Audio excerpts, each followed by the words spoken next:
Season 11ನ winner is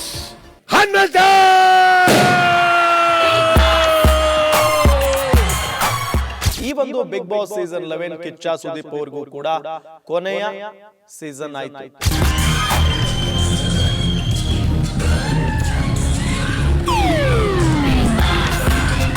ನಮಸ್ಕಾರ ವೀಕ್ಷಕರೇ, ನೀವು ನೋಡ್ತಾ ಇದ್ದೀರಾ ಗ್ಯಾರಂಟಿ ನ್ಯೂಸ್. ನಾನು Ram Badger. Bigg boss season 11 ನಿನ್ನೆ ಮುಕ್ತಾಯ ಆಗುತ್ತೆ. ಈ ಒಂದು Bigg boss season 11 Kichcha Sudeep ಅವ್ರಿಗೂ ಕೂಡ ಕೊನೆಯ ಸೀಸನ್ ಆಯಿತು, ಕೊನೆಯ ಶೋ ಆಯಿತು ನಿನ್ನೆ. ಹನುಮಂತ, ಉತ್ತರ ಕರ್ನಾಟಕದ ಪ್ರತಿಭೆ ಹನುಮಂತ ಬಿಗ್ ಬಾಸ್ ಸೀಸನ್ 11ನ ಟ್ರೋಫಿ ಗೆಲ್ತಾರೆ. ಅದಾದ ನಂತರ ಅವರಿಗೆ 50 ಲಕ್ಷ ರೂಪಾಯಿ ಪ್ರೈಸ್ ಮನಿ ಕೂಡ ಸಿಗುತ್ತೆ. ಹಾಗಾದರೆ ಹನುಮಂತ ಅವರಿಗೆ 50 ಲಕ್ಷ ರೂಪಾಯಿ ಸಂಪೂರ್ಣವಾಗಿ ಹೋಗುತ್ತಾ ಅಥವಾ ಅದರಲ್ಲಿ ಕಟ್ ಆಗಿ ಕೊಡ್ತಾರಾ, ಕಟ್ ಮಾಡಿ ಕೊಡ್ತಾರಾ ಅನ್ನೋ ಪ್ರಶ್ನೆ ಸಹಜವಾಗಿ ಎಲ್ಲರಲ್ಲೂ ಕೂಡ ಇದ್ದೇ ಇದೆ. ಒಂದು ಖುಷಿಯ ವಿಚಾರ ಅಂತ ಅಂದರೆ ಉತ್ತರ ಕರ್ನಾಟಕದ ಒಂದು ಪ್ರತಿಭೆ, ಹಳ್ಳಿ ಪ್ರತಿಭೆ ಇಲ್ಲಿ ಗೆದ್ದಿರೋದು. ಯಾಕೆಂತ ಹೇಳಿದರೆ ಅಂಥ ಘಟಾನುಘಟಿಗಳ ನಡುವೆ ಹೋಗಿ ವೈಲ್ಡ್ ಕಾರ್ಡ್ ಎಂಟ್ರಿ ಕೊಟ್ಟು ಎಲ್ಲರ ಮನಸ್ಸನ್ನ ಗೆದ್ದು 5 ಕೋಟಿಗೂ ಹೆಚ್ಚು ವೋಟ್ಗಳನ್ನು ಪಡೆದುಕೊಂಡು ಹನುಮಂತ ಗೆದ್ದು ಬಿಗಿದ್ದಾನೆ. ಇದು ಎಲ್ಲ ಕಡೆ ಒಂದು ಸಂಭ್ರಮದ ವಿಚಾರ. ಉತ್ತರ ಕರ್ನಾಟಕದಲ್ಲಿ ಅದ್ದೂರಿಯಾಗಿ ಅವರನ್ನು ಸ್ವಾಗತ ಮಾಡಿಕೊಳ್ಳೋದಕ್ಕೆ ತಯಾರಿ ಕೂಡ ನಡೀತಾ ಇದೆ. ಇದೆಲ್ಲದರ ನಡುವೆ 50 ಲಕ್ಷ ರೂಪಾಯಿ ಬಹುಮಾನ ಸಿಕ್ಕಿರುವುದು ಹನುಮಂತ ಮತ್ತು ಹನುಮಂತನ ಫ್ಯಾಮಿಲಿಗೆ ಸಿಕ್ಕಾಪಟ್ಟೆ ಖುಷಿ ತರಿಸಿರುವುದಂತೂ ಸುಳ್ಳಲ್ಲ.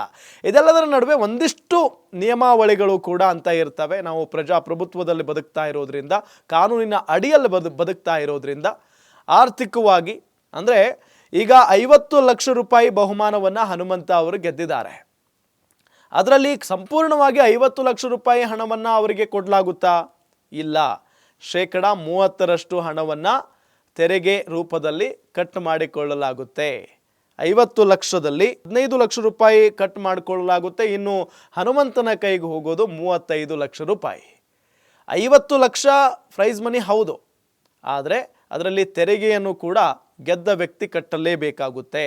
ಹಾಗಾಗಿನೇ 15 ಲಕ್ಷ ಕಟ್ ಮಾಡಿಕೊಳ್ತಾರೆ, 35 ಲಕ್ಷ ಮಾತ್ರ ಹನುಮಂತನ ಕೈಗೆ ಹೋಗುತ್ತೆ.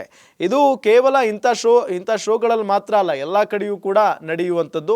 ಪ್ರತಿನಿತ್ಯವೂ ಕೂಡ ನಾವು ಬದುಕೋ ರೀತಿಯೂ ಕೂಡ ಹಾಗೇ ಇರುತ್ತೆ. ನಾವೇನಾದರೂ ಒಂದು ಶಾಪ್ನಲ್ಲಿ ಹೋಗಿ ತೆಗೆದುಕೊಂಡ್ರೆ ಅದರಲ್ಲಿ ಕಟ್ ಆಗೇ ಆಗುತ್ತೆ. ಅದೇ ರೀತಿಯಾಗಿಯೇ 50 ಲಕ್ಷ ಗೆದ್ದಂಥ ಹನುಮಂತನ ಹಣದಲ್ಲಿ 15 ಲಕ್ಷ ರೂಪಾಯಿ ಕಟ್ ಆಗಿದೆ ತೆರಿಗೆ ರೂಪದಲ್ಲಿ.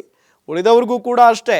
ಈಗ ತ್ರಿವಿಕ್ರಮ್ ಫಸ್ಟ್ ರನ್ನರ್ ಅಪ್ ಆದ್ರಲ್ಲ, ಅವರಿಗೆ ಸಿಕ್ಕಂಥ 15 ಲಕ್ಷ ರೂಪಾಯಿ ಸಿಗುತ್ತೆ ಅವರಿಗೆ, ಅಂದರೆ 1ನೇ ರನ್ನರ್ ಅಪ್ಪು. ಹಾಗಾಗಿ ಅದರಲ್ಲಿ ಅವರಿಗೆ ಸಿಕ್ಕಿದ್ದು 10,50,000 ರೂಪಾಯಿ. ನೋಡಿ, ಇನ್ನು TV ರಿಯಾಲಿಟಿ ಶೋ ಆಗಿರ್ಬೋದು, ಲಾಟ್ರಿ ಸ್ಪರ್ಧೆ ಆಗಿರ್ಬೋದು, ಜೊತೆಗೆ ಕಾರ್ಡ್ ಗೇಮ್ನಲ್ಲಿ ಆಡಿ ಗೆದ್ದಲ್ಲಿ 30% ತೆರಿಗೆಯನ್ನು ಪಾವತಿಸಲೇಬೇಕಾಗುತ್ತೆ. ಏಕೆಂತ ಹೇಳಿದರೆ ಅದು ಕಾನೂನಿನ ನಿಯಮ. ಕನಿಷ್ಠ 10,000 ರೂಪಾಯಿ ಗೆದ್ದವರು ಕೂಡ 3,500 ರೂಪಾಯಿಯನ್ನು ತೆರಿಗೆ ರೂಪದಲ್ಲಿ ಕಟ್ಟಲೇಬೇಕಾಗುತ್ತೆ. ಇದು ನಿಯಮ. ಅದನ್ನು ಕಟ್ ಮಾಡಿಕೊಂಡೇ ಈಗ ಹನುಮಂತನಿಗೆ ಚೆಕ್ ಕೊಡ್ತಾರೆ ಅನ್ನೋದು ಭಾಳ ಸ್ಪಷ್ಟ. ಆದರೆ 50 ಲಕ್ಷ ರೂಪಾಯಿ ಹನುಮಂತನಿಗೆ ಇಲ್ಲಿ ಸಂಪೂರ್ಣವಾಗಿ ಸಿಗೋದಿಲ್ಲ. ಆದರೆ ಎಲ್ಲರಿಗೂ ಕೂಡ ಏನು ಅನಿಸ್ಬಿಡುತ್ತಪ್ಪ ಅಂತ ಅಂದರೆ, 50 ಲಕ್ಷ ರೂಪಾಯಿ ಗೆದ್ದುಬಿಟ್ನಲ್ಲ ಹನುಮಂತ, ಇನ್ನೇನು ಶ್ರೀಮಂತ ಆಗೋಗ್ಬಿಟ್ಟ ಅಂತೆಲ್ಲ ಇರುತ್ತೆ ತಲೆಯಲ್ಲಿ. ಆದರೆ 15 ಲಕ್ಷ ರೂಪಾಯಿ ತೆರಿಗೆ ರೂಪದಲ್ಲಿ ಅದು ಹೋಗುತ್ತೆ ಅನ್ನೋದು ಯಾರಿಗೂ ಕೂಡ ಅಷ್ಟೊಂದು ಅಂದಾಜಿರಲ್ಲ. ಇದು ಸ್ಪಷ್ಟವಾದಂಥ ಒಂದು ಮಾಹಿತಿ. 50 ಲಕ್ಷ ರೂಪಾಯಿ ಗೆದ್ದ ಖುಷಿಯಲ್ಲಿ ಹನುಮಂತ ಇದ್ದಾನೆ.